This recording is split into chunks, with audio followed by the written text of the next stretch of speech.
नमस्ते, मैं हूँ पूनम गौड़ और आप देख रहे हैं oneworldnews.com की प्रस्तुति उन ग्रहों की बातें।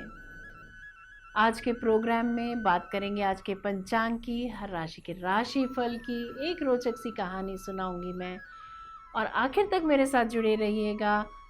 जिन लोगों का आज जन्मदिन है उनका साल कैसा जाएगा, उनके साल भर के उपाय कैसे रहेंगे, ये जानने के लिए तो शुरू करते हैं आज के पंचांग से। आज 18 मार्च 2024 है, फागुन का महीना चल रहा है। शुक्ल पक्ष की नवमी तिथि रहेगी रात्रि 10:49 तक और उसके बाद दशमी। आर्द्रा नक्षत्र रहेगा शाम 6:10 तक और उसके बाद पुनर्वसु। सौभाग्य योग रहेगा शाम 4:37 तक और उसके बाद शोभन योग। सौभाग्य योग के बारे में जाने तो इसे मंगलदायक योग भी कहते हैं। नाम के अनुरूप यह सदा ही मंगल करने वाला होता है। इस योग में की गई शादी से वैवाहिक जीवन जो है वो सुखमय रहता है। अक्सर विवाह आदि मुहूर्त में यह योग देखा जा सकता है।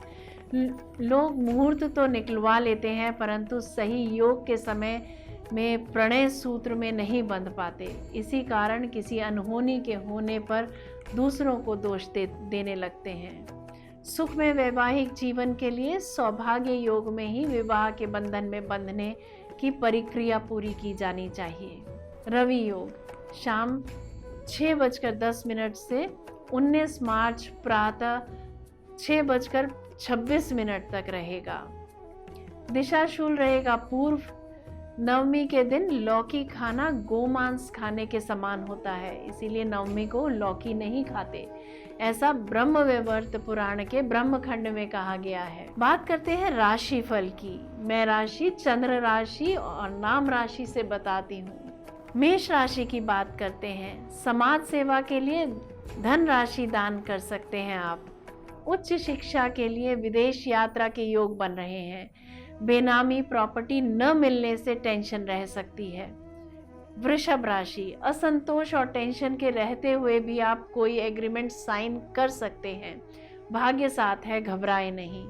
मिथुन राशि उच्च पद की नौकरी या व्यवसाय आज आपके जीवन का केंद्र बिंदु रह सकते हैं। समाज सेवा के कार्यों में कुछ समय व्यतीत होगा। कर्क राशि खान पान का ध्यान रखें, कोई रोग बढ़ सकता है। जरूरत से ज़्यादा न खाएं। पौष्टिक भोजन ग्रहण करें। विद्यार्थी मेडिकल या लॉ की स्ट्रीम चुन सकते हैं। लीडर्स के लिए दिन अच्छा बीतेगा। सिंह राशि की बात करते हैं। ऑकल्ट में रुचि, घर में रहकर मेडिटेशन करें। बाहर जाना टाल दें, संतान से टेंशन रह सकती है। कन्या राशि प्रॉपर्टी डीलर्स के लिए दिन अच्छा है। रिश्तेदारों के साथ, पड़ोसियों के साथ दिन अच्छा बीतेगा। पत्नी को वाहन गिफ्ट कर सकते हैं आप। तुला राशि एडवर्टीजमेंट से जुड़े लोगों को लाभ होता दिख रहा है। कंप्यूटर प्रोफेशनल्स के लिए दिन अच्छा जाएगा। गला चेक कराने डॉक्टर के पास जा सकते हैं आप। वृश्चिक राशि संतान पर धन खर्च होता दिख रहा है। कला में, खेल में या धर्म से रुचि रह सकती है। शेयर मार्केट से लाभ।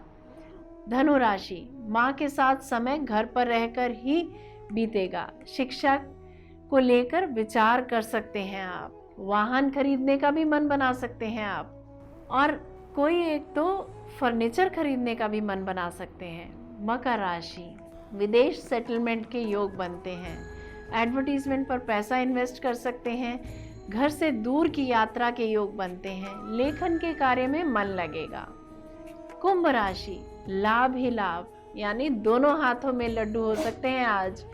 सफलता हाथ लगेगी। दोस्तों की मदद करके आपको खुशी मिलेगी। मीन राशि मान सम्मान की प्राप्ति के साथ साथ व्यवसाय में सफलता। अपने लिए सोचना व कार्य करना आज आपकी प्रमुखता रहेगी। ये था सब राशियों का राशिफल। बात करते हैं कहानी किस्से की।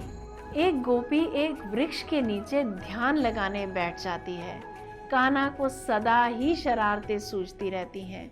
कान्हा कभी उस गोपी को कंकर मारकर छेड़ते हैं, कभी उसकी चोटी खींच लेते हैं, तो कभी अलग अलग पक्षियों और जानवरों की आवाज़ निकालकर उसका ध्यान भंग करते हैं। गोपी खींच कर कान्हा से कहती है, मोहन, तुम मेरी ध्यान साधना में भंग क्यों डाल रहे हो? मुझे देवी के दर्शन करने हैं, मुझे उनसे कुछ वर मांगना है। गोपी के मन में कान्हा के लिए इतना प्रेम है कि कान्हा से ही छिपा लेती है। कान्हा उस भोली गोपी को अपनी बातों में उलझा लेते हैं। अरे मूर्ख, ऐसा ध्यान करने से ईश्वर नहीं मिलते। उनको प्रसन्न करने के लिए उनको बहुत कुछ खिलाना पड़ता है। तो कल सुबह सारे मिष्ठान लेकर मंदिर में आना, फिर मैं तुम्हें देवी दर्शन की विधि बताऊंगा। देवी प्रसन्न हो गई तो तुम्हें वर देंगी और तुम्हारी मनोकामना पूर्ण होगी। अगले दिन प्रातः गोपी बहुत से मिष्ठान लेकर मंदिर पहुंच जाती है। देवी की प्रतिमा के सक्षम सब रख धूप दीप कर बैठ जाती है। कान्हा अपने सखाओं संग वहां पहुंच जाते हैं।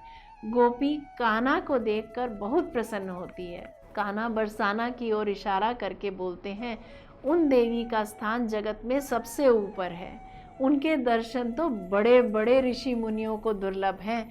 वो देवी तेरी मनोकामना पूर्ण करेंगी, परंतु तुम्हें पहले मुझे प्रसन्न करना होगा, तभी मैं तुमको देवी के दर्शन करवाऊंगा। कान्हा, तुमको कैसे प्रसन्न करूं? ये जो सब स्वादिष्ट मिष्ठान तू लाई है, ये सब मुझे और मेरे सखाओं को खिला दे। नहीं कान्हा, ये तो सब देवी पूजन हेतु है। चल छोड़, फिर तुझे देवी दर्शन नहीं हो सकता। अपनी कामना भूल जा तू। गोपी ये भी चाहती है कि उसके प्रियतम कान्हा ये सब मिष्ठान पाले, परंतु मन में अभी देवी दर्शन की लालसा भी है। गोपी की जो है स्थिति विचित्र हो रही है। कान्हा कहते हैं, गोपी देख, मेरे पास शक्ति है, मैं किसी भी देवी देवता को अपनी इच्छा अनुसार बुला सकता हूँ। कान्हा, तुम मुझे मूर्ख बना रहे हो। अपने माखन से सने हुए मुख को साफ करने की शक्ति तो तुम में है नहीं। मैं ही मूर्ख रही जो तुम्हारी बातों में आ गई। अब तुम भाग जाओ यहाँ से और मुझे देवी दर्शन करने दो। कान्हा ललचाई दृष्टि से मिष्ठान की ओर देखते हैं। गोपी रीझ कर उनको मारने को दौड़ती है। कान्हा उसको पकड़ लेते हैं और उसकी आंखें बंद कर देते हैं। गोपी को श्री राधा के दिव्य स्वरूप का दर्शन होता है। गोपी उनको अपनी मनोकामना बताती है और श्रीजू मंद मंद मुस्कुराती हैं। वो उनका तेज सहन नहीं कर पाती और मूर्छित हो जाती है। कान्हा और उनकी शरारती मित्र मंडली के शोर से चेतना लौटने पर एक बार तो गोपी बहुत प्रसन्न होती है।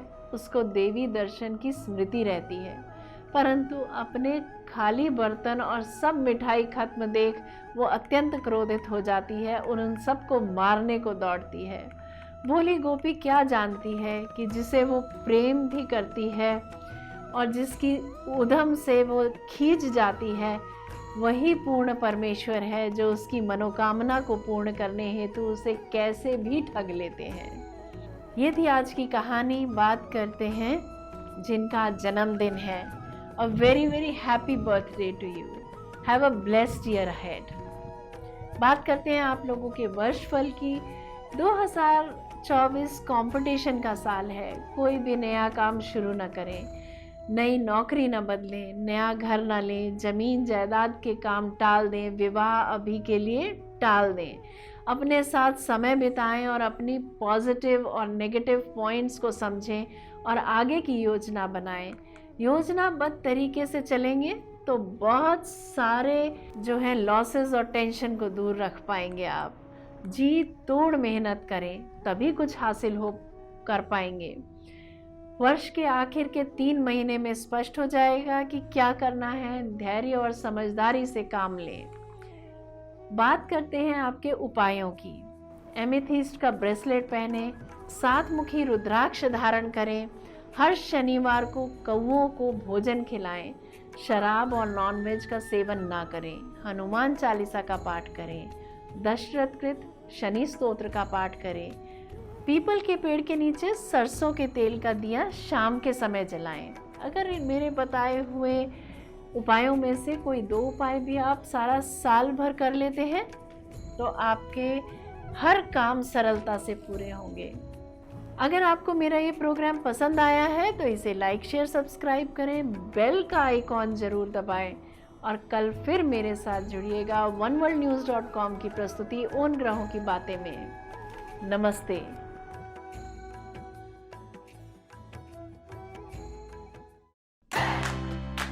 Press the bell icon to never miss a video from One World News.